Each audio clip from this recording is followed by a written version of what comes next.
Не определям себе си като дановист, но познавам няколко човека, които определят себе си като такива.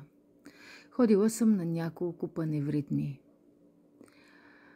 Видяла съм тези хора и знам, че те са едни от най-миролюбивите. Тоест, учението на Дънов не те учи да правиш война, агресия.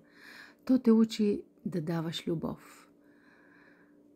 Да бъдеш любов. И това нещо го виждам в тези хора. Затова и отидох на 19 август 2024 година на Рилските езера да танцувам паневритмия. Усетила съм колко силна енергия се създава чрез тези движения и затова отидох.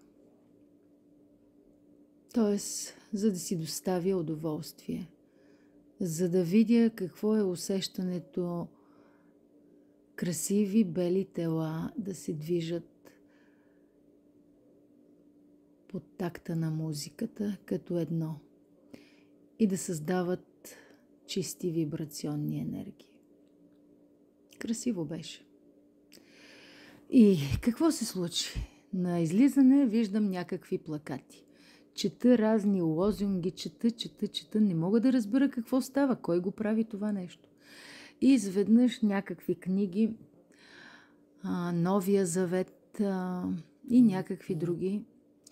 Хубаво, казах, ще си взема. Взех си и докато седяхме и чакахме, един младеж, един хубав, добре облечен мъж, с бяла риза, син панталон, започна да говори на микрофон какви грешки имал Дънов, какъв бил, нали, т.е. с две думи да го оплюе.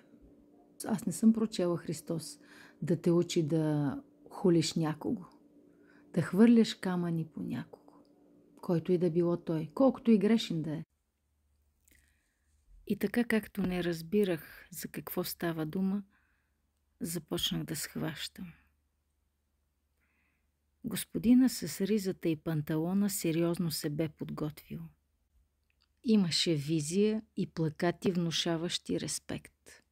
Безплатни книжки и микрофон. И незнайно откъде камера и репортер. И всичко това в планината, в началото на пътя за Рилските езера. Боже мой, смайващо е колко замисъл и енергия са вложили тези хора в идеята да опорочат, развалят празника на хиляди други като тях. Да хвърлят камъни по един човек, починал преди 80 години.